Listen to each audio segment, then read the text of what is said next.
Hi, this is Heather from wistfulwrists.com, and I'm really excited to share a vlog with you today about the Nintendo DSi. A few weeks ago, I was invited to a Girlfriend's Guide to Gaming Nintendo party. It was hosted at a local art gallery. It was a complete girls' night out, hosted by the ladies Melody and the ladies of Girls' Guide to the Galaxy. It was awesome. They had food for us and drinks and this lounge area and sofas and things.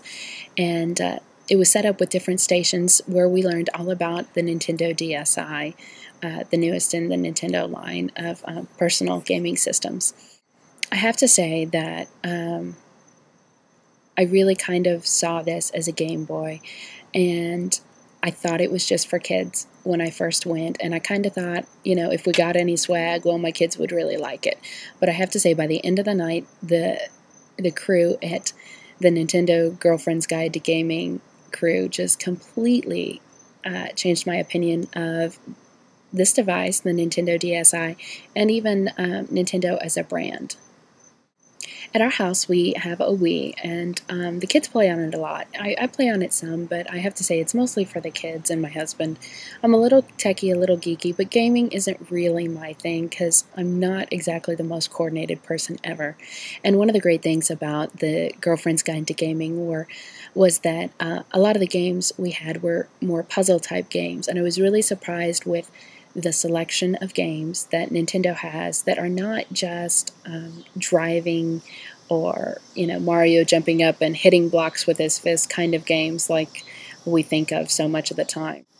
One of my favorite games that I played that night was Brain Age 2, and it's a lot of puzzle games all rolled into one and mixed up word games, math games, music kind of games and things, so you really get the feeling that you can be good at some things and not everything.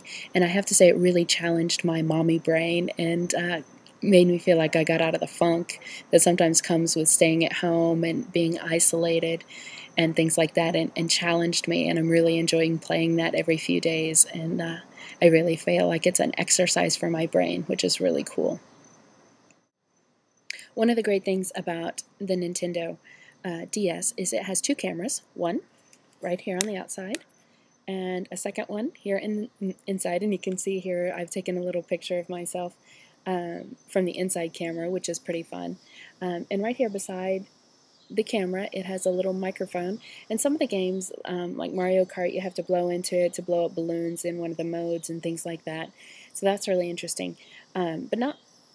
But with the two cameras comes a lot of great software, I guess you would say, and lots of fun little games to play with software. One of the things we really like at my house is a mode where it ranks the percentage of your resemblance. You get two people in a photo, and it analyzes the two faces and gives you a percentage of how much they're alike, and gives you a little title along with that, whether you're related or cousins or twins. And we had a lot of fun when my 5-year-old twins took a picture together and they came out 63% alike, and it ranked them as twins. There was a lot of excitement and hooting in our house because that was just kind of fun. Another great thing about the Nintendo DS is that it has a slot for an SD card. And at the Girlfriend's Guide to Gaming party that night, they actually were playing the music for the entire party from a DS. They had a set of Bose speakers hooked up to, trying to find it here, the headphone jack. And we were all amazed when one of the ladies pointed it out and showed us where it was sitting over on the edge of the room, and that it was the DS running the music. So to sum it up, I just want to say thanks to Melody, the girls at Girls Guide to the Galaxy, and the Girlfriend's Guide to Gaming girls, because you really have changed my idea of the Nintendo DS, or I should say the DSi specifically, because I have to say I love checking my internet. I can sit out on the deck. I don't have to have my whole laptop. I can check my Twitter and keep up to date. I can check Facebook. I can check my email, things like that, and it's just so awesome. I even took it when we were traveling last weekend. My MacBook Pro was in the shop, and I was a little bummed about that, but it worked really well.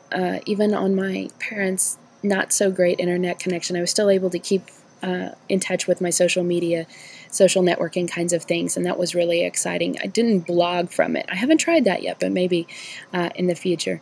But I have to say, the kids really thought they were going to get this when they saw it the next morning when they woke up, and I was sharing it with them. But no, it's mine. I've even knitted a little cozy for it. It lives in my purse whenever it's not being charged, and they have to beg and plead to get Mommy's DS. I really think you should check it out if you're looking at something, maybe if you're a traveler, looking at something to do fun. If you're balancing that business and mom thing, I think it's a really great asset to have in your purse, because you're definitely going to be more likely to hand this off to your child than, say, an iPhone. That isn't really designed for kids, and this is a little sturdier. They can't get in too much trouble with it. They can't ruin your address book with it, and it's got a great price point at about $170. A lot of the games, I've seen them for as cheap as $10 up to about $30, $35, and so that's not too bad for a gaming system. And there's a lot of great games out there for it, some for kids, some for grown-ups, and it's just a wonderful little thing, and I'm really glad that I had this experience, because I'm telling everybody about it, all the moms I know, and just everybody in general. I even tried to get my own mom hooked on it, and she may get herself one yet, but it's just a fun little personal gaming thing and internet thing. So definitely check out the Nintendo DSi.